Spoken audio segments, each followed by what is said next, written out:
What we're trying to do is we're trying to find a business with a wide and long-lasting moat around it,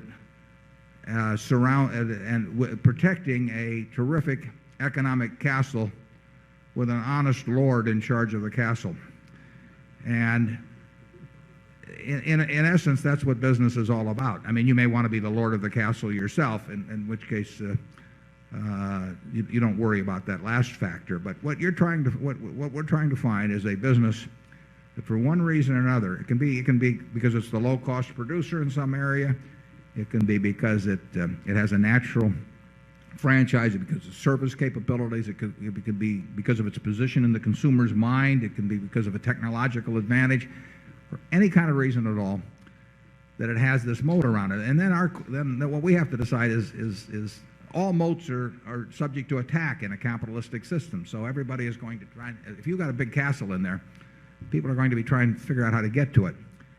And what we have to decide, and most moats aren't worth a damn in capitalism. I mean, that's the nature of it, and it's a constructive thing that that's the case.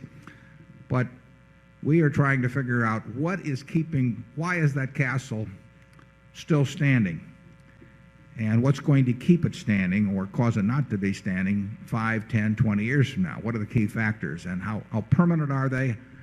How much do they depend on the genius of the lord in the castle? And then if we feel good about the moat, then we try to figure out whether the lord is going to try and take it all for himself, or whether he's likely to do something stupid with the proceeds, etc. But that's the way we look at businesses.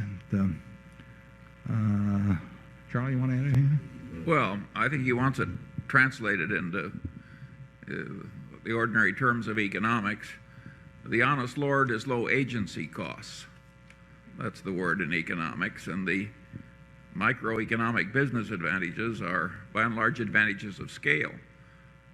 Scale of market dominance, which can be a retailer that just has huge advantages in terms of buying cheaper and enjoying higher sales per square foot. So by and large, you're talking economies of scale. You can have scale of intelligence. In other words, you can have a lord with enough extra intelligence that he has a big advantage. So by and large, you're talking scale advantages and low agency costs. Yeah, to some extent, Charlie and I try and distinguish between businesses where you have to have been smart once and businesses where you have to stay smart.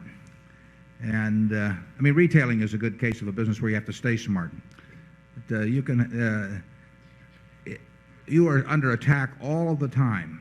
People are in your store. If you're doing something successful, they're in your store the next day trying to figure out what it is about your success that they can transplant and maybe add a little something on in their own situation. So you cannot coast in retailing.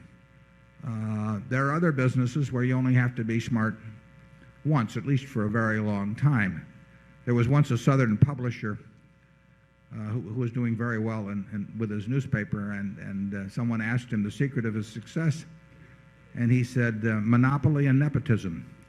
And I mean, he wasn't so dumb. I mean, he didn't have any illusions about himself. And if you had a big network of television affiliate station 30 years ago, there's still a major difference between good management and bad management. I mean, a major difference. But you could be a terrible manager and make a fortune, basically, because the one decision to own the network TV affiliate overcame almost any deficiency that existed from that point forward. And that would not be true if you were the first one to come up with some concept in retailing or something of the sort. I mean, you would have to be out there defending it every day. Ideally, is you want terrific management at a terrific business, and that's what we look for. But as we pointed out in the past, if you have to choose between the two, get a terrific business.